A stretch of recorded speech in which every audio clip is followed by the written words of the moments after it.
Okay, we're talking to Joshua Seftel today. How are you today? I'm doing good, thanks. How are you? I'm doing very well myself. Yeah. So tell me why you wanted to make the documentary short, Stranger at the Gate. Yeah, well, so for the last almost 10 years, I've been working on um, making films about American Muslims. And it may seem strange because I'm actually Jewish, but I've felt really connected to telling these stories for in particular because when I was growing up in a small town in upstate New York, I faced a lot of anti-Semitism and got picked on, got kids threw pennies at me in the hall to remind me that Jews are cheap. Mhm. Someone threw a rock the size of a brick through the front window of our house, just stuff like that Wow.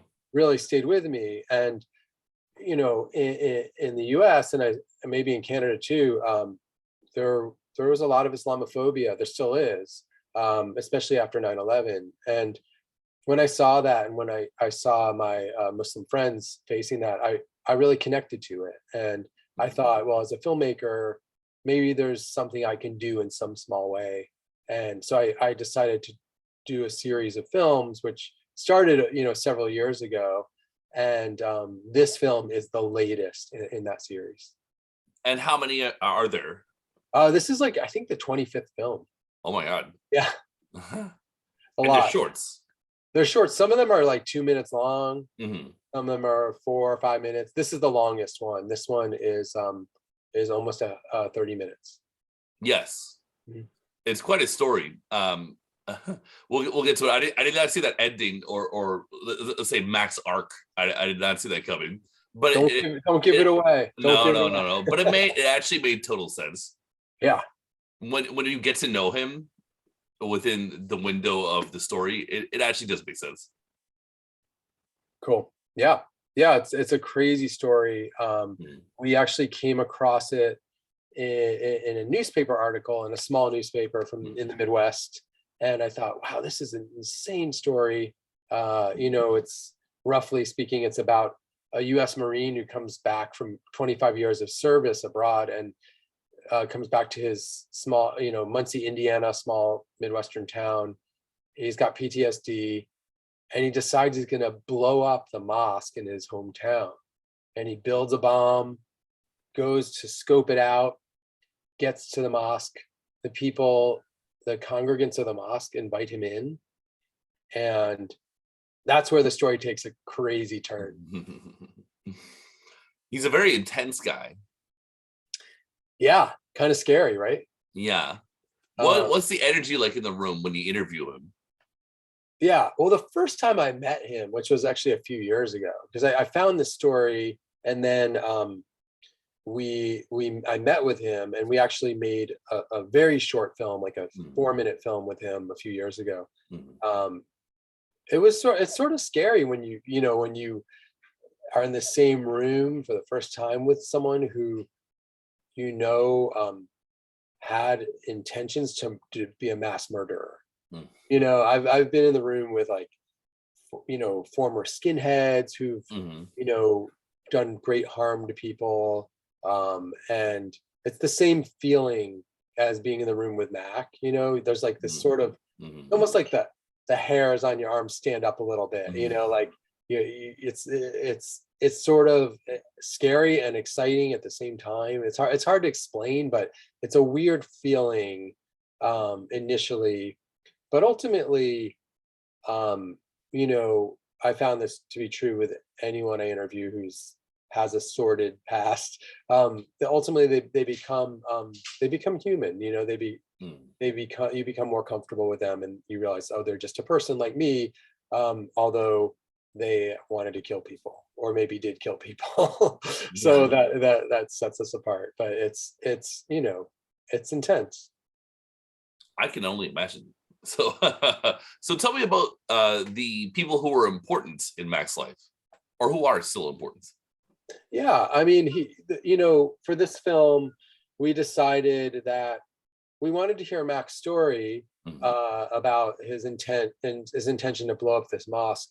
Um, but we wanted to really hear it from the point of view of the people around him. We wanted to hear it from his would-be victims, the congregants at the mosque. What was it like for them? This guy comes into their mosque and they had no idea what his intentions were, but they had to deal with him. And what was it like to be his wife or his daughter? So we also interviewed his wife and daughter and got their perspective on his, on the story. And it's unfortunately, this is a topic that is popular. This is something that's happening all around us, and with school shootings and domestic terrorism attacks and shootings of houses of worship, and it's a massive problem that often makes, I think, a lot of us feel hopeless. And to me, the reason I wanted to tell this story, and to tell it through the eyes of all the people that were affected by it, is because I think this is a story of hope. I think there's a ray of hope in this. I think there's a sort of a blueprint for perhaps how these things can turn out better than a bunch of people being murdered. And so I hope that people will watch the film and take something positive away from it. Yeah, de-radicalization is an interesting topic. Some people think it's fake or impossible, and we should just strictly, punish these people. But this Mac didn't go to a program or anything. In real time, something happened. I'm not going to say what, but in real time, something happened. But I guess maybe this is a hard question to answer, but what made him so intense? I don't know. I mean, I did not serve in the military, but I imagine that 25 years in the Marines and U.S. Army you see a lot of stuff. Yeah.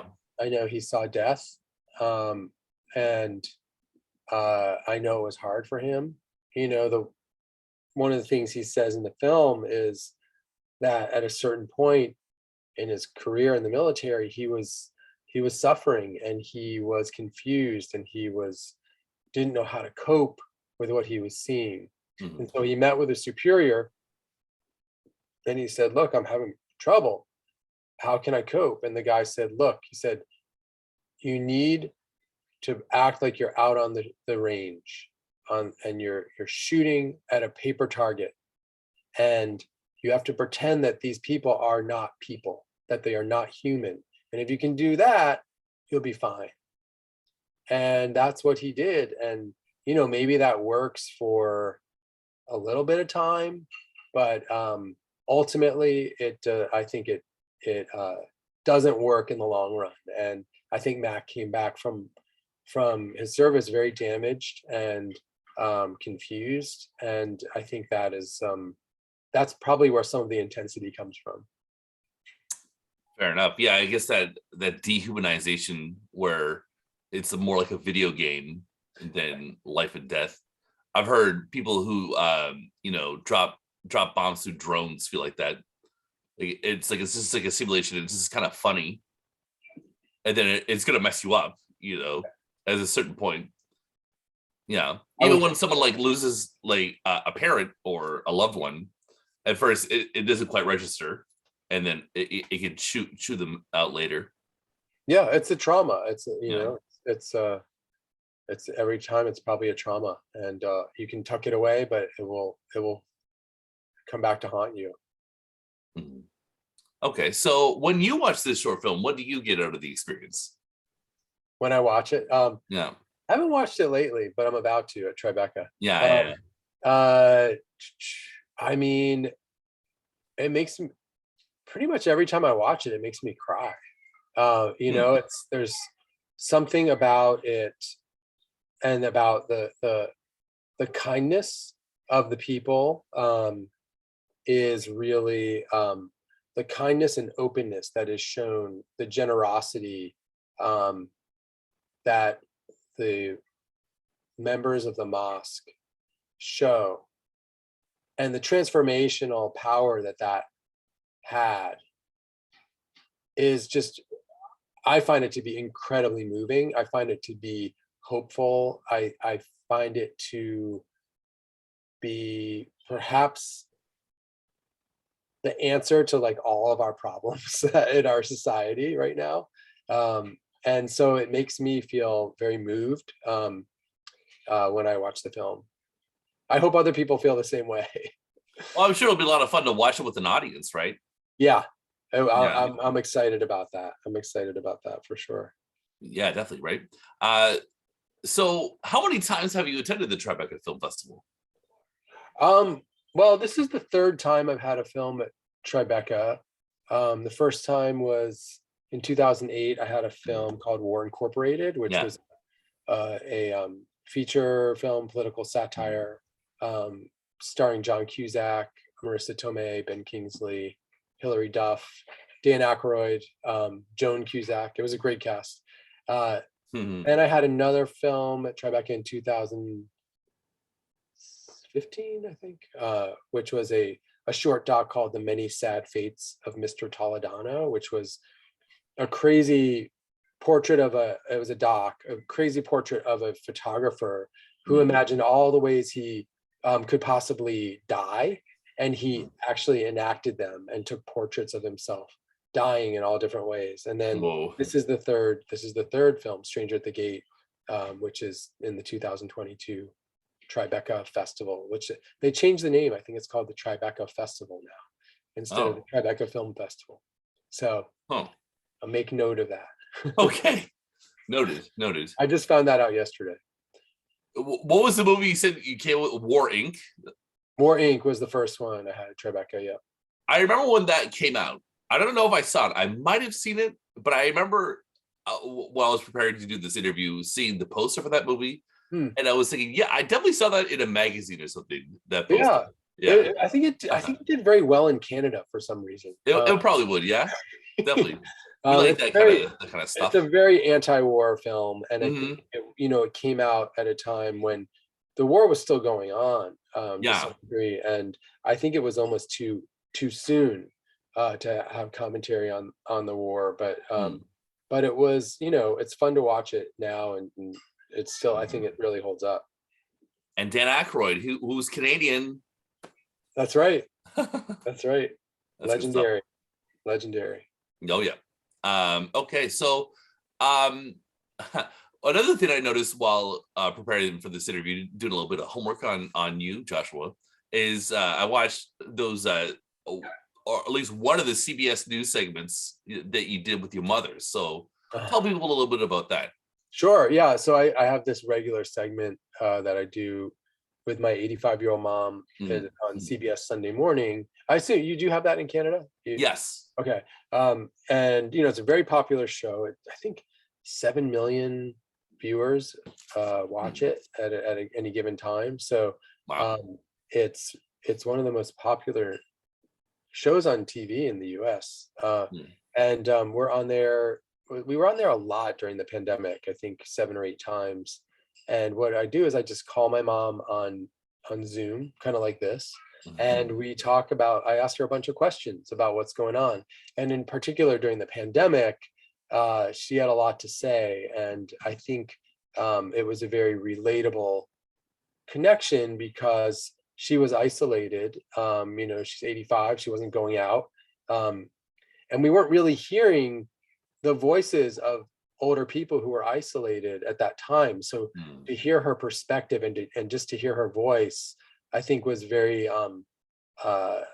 meaningful to people who watched the show. And it got a tremendous response. I mean, the comments on social media, the thousands and thousands of comments we got were really uplifting. And it seemed like people were just hungry to see a connection between a son and his elderly mother during that time. And I think it just resonated with people. So that was really meaningful for me, and I think for my mom. And we still do the conversations.